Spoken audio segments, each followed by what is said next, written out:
Read all about it. Ken Decker's wealthy. Read all about it. Ken Decker and Yetta Decker are wealthy. Read all about it. Shush. Didn't you hear me shush you the first time? Oh, well, yes. Moving forward with the Decker team.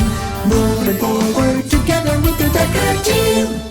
For over 30 years, we're honored that we've been able to come alongside you, not only selling, buying, and investing in real estate, but really coming alongside you to build your fund, build your faith, build your finances, and even help you build your relationships, strengthening, healing, and flourishing in them.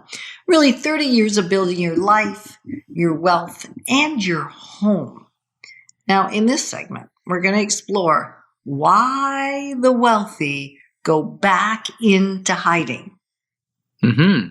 Like, I didn't want you saying that out loud. Oh, like, really? We didn't rehearse that at all. I found myself shushing you. Oh, yeah. As soon as I knew sort of what you were about to say.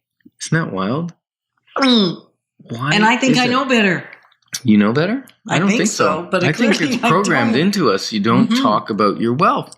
And I think part of it is we maybe think it makes other people feel bad or puts down other people. Well, part of it is it seems arrogant. It doesn't seem humble. Prideful, yeah. Yeah. And I think, so that's the whole conceived notion. So if I'm wealthy and I give God credit for it and the glory, and I utilize my wealth for good things, is that not humility, knowing where it came from? I ain't going to argue with you. I know. And yet there's still this visceral... I don't know, because quite often you do argue with me. Yes, I do. There is a visceral... We disagree.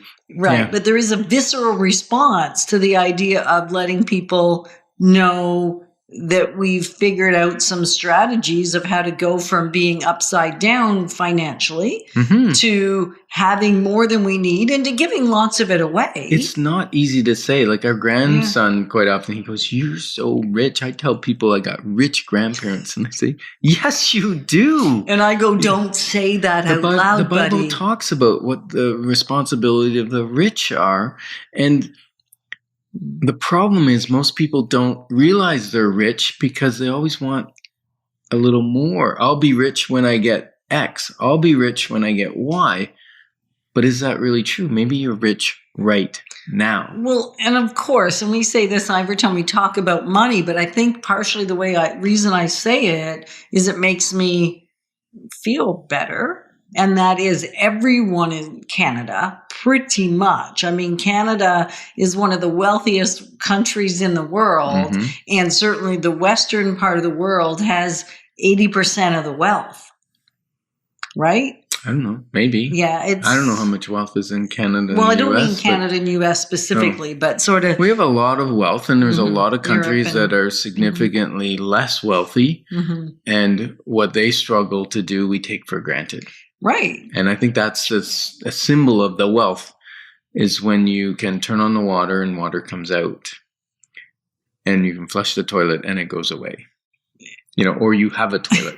That's where I was going with that. Yeah. And so there is a tendency to hide. And I thought I was past it till we were creating this episode. I was kind of thinking, well, I don't hide, that we've done really well. And we have learned to, in certain environments, talk about it. And yet much of the time, I don't talk about it. It was a struggle to write that on the back of the wealth formula 10 years ago that we were multimillionaires. And it's tough to say it right now. And if I said to you, follow me for the wealth formula, right? We've written the book.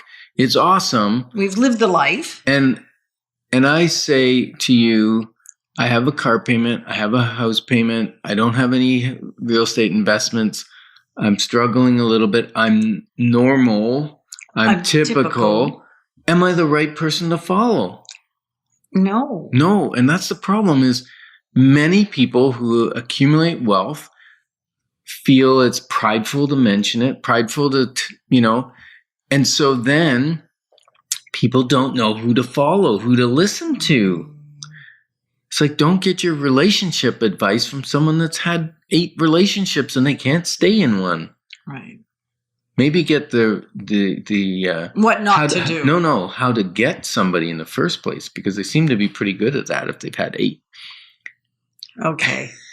You know what? I'm just saying, Yeah. you want to go to the right person. And I think that the wealthy hide out, because they There's might be shame in it they might be almost. embarrassed Yeah. by their wealth, Now, or isn't they that- may be made shame of. Right, but isn't that interesting? When we talk about people that have a lot of debt, they feel embarrassed. Mm-hmm. And they hide out often.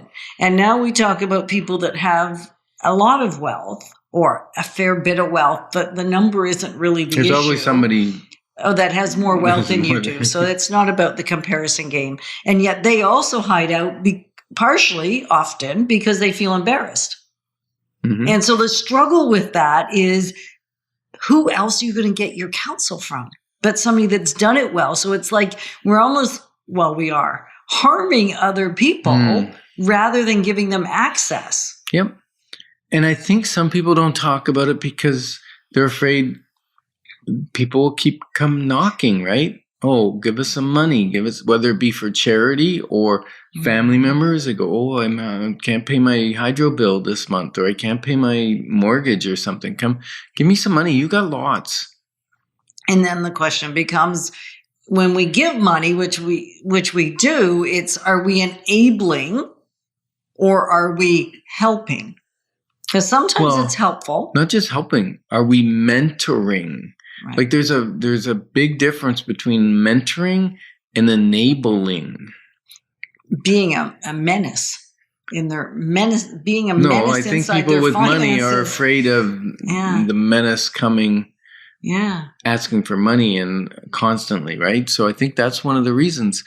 And again, if we don't know who the wealthy are, we can't go and get mentorship from them. We can't learn from them. You know, there's a saying that you are your income is the average of your 6 closest friends, and that may be. And maybe some of you need some new friends. But how do you figure out who to hang with if they're not talking about wealth? It's interesting. Well, so what are the ways? Like, what are some of the clues? We gave a little thought. And that is, what are they talking about? Are they talking about ideas? Are they talking about investment opportunities? Yep. Is someone talking about and what are they not talking about? I think that's a big deal. Yeah, what they're not talking about. Yeah. And how do they live? You know, watch how they live. But I think it's tough. And that's why I'm really talking to the wealthy right now.